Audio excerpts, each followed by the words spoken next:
Yeah, let's see if he makes your team here, Jake. But because this is Jake's all hype defense. If Tay Crowder made it onto my all hype defense, if you're Mr. Irrelevant and you make an all hype defense, you're probably doing something right to be completely fair to him. So, okay, let me go through my picks, and you can obviously see one of these that was pointed directly at someone on the podcast here.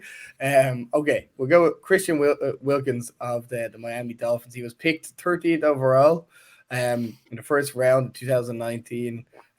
He kind of had a weird tumultuous start to his season. He got ejected 4 games in or 8 games in for punching somebody in the head. Really not an ideal look for somebody you want to be on your team for a very long time. And by all accounts, he's constantly getting pushed around by run blockers in run plays. It's like, that's not ideal. Like, that's not good. In last season, he got 40 tackles and 2 sacks, and I mean, that's just not good enough. He was kind of low in defensive lineman for them stats. Who else we got? Eli Apple. I'm sure a lot of you know.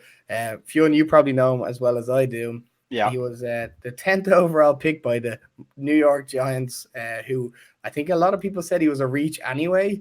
But then he had all this kind of stuff coming out where he was like, his mom did everything for him. He couldn't cook anything but a bowl of ramen. It's just not good luck. He was very immature for a player. And then not only that, the dude missed, like, he couldn't block, he couldn't tackle, he couldn't block, he couldn't keep up with people.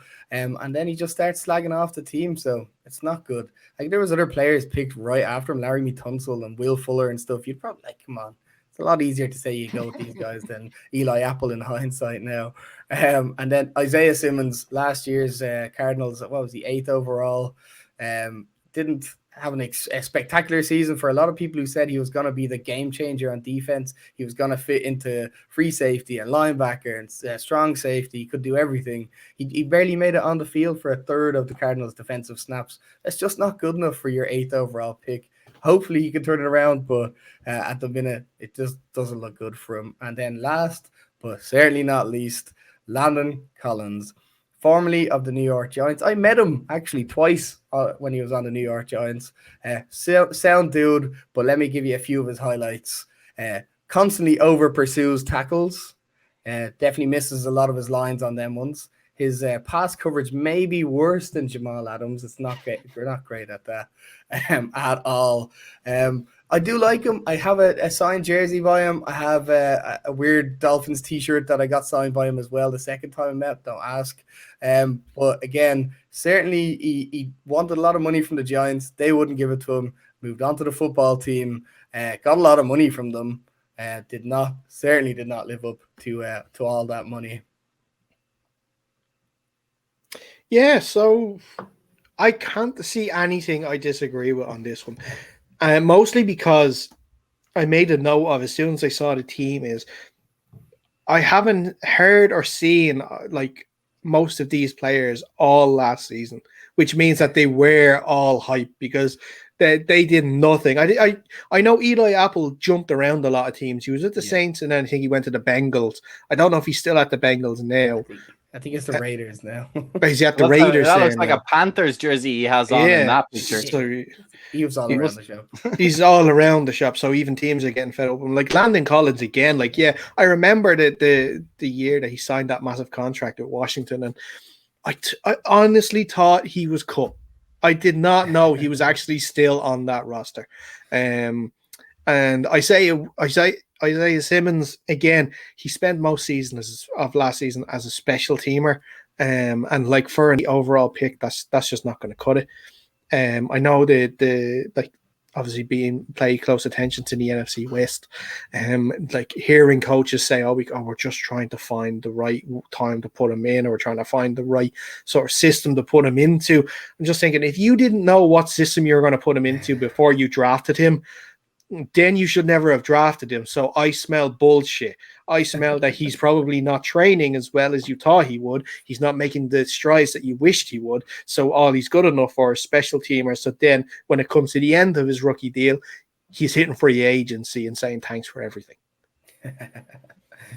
Yeah, I agree with all of these picks. Christian Wilkins, I don't hear much of, as Dara said, and that for me tells you everything you need to know. When I was doing my defensive lineman, I noticed a lot of guys that I that I knew that I hadn't seen or heard much of last season always turned out to be injured at some point, and so it was kind of hard for me to select them. But Wilkins again is one of those guys who had a lot of potential at the defensive line position and hasn't really lived up to it. Isaiah Simmons killed himself. I mean, he had the famous quote in the draft, before the draft at the combine, and he said, he was asked what position he plays, and he answered defense, much to everyone's admiration, and they thought that was a fantastic, clever answer. And it turns out he does play defense because he hasn't picked one position to be good at enough at the pro level. So I think he's struggling. I have some faith that if the coach just says, look, sit down, shut up, you're going to play strong safety or you're going to play outside linebacker, that's where he'll be, and that'll let him develop a lot more. He's still a young kid. Eli Apple, absolutely trash. I used to love playing against him on the Giants. He couldn't cover a plastic bag in the wind. Like, he's so bad. And Landon Collins, bit like Jamal Adams, I have to concede he absolutely was overpaid for. His big problem with the Washington football team is I don't believe he's even managed to finish a season. All 16, now 17 games for us. So when you're paying, I believe 90 million is what we gave him. That's a lot of money that he hasn't produced for.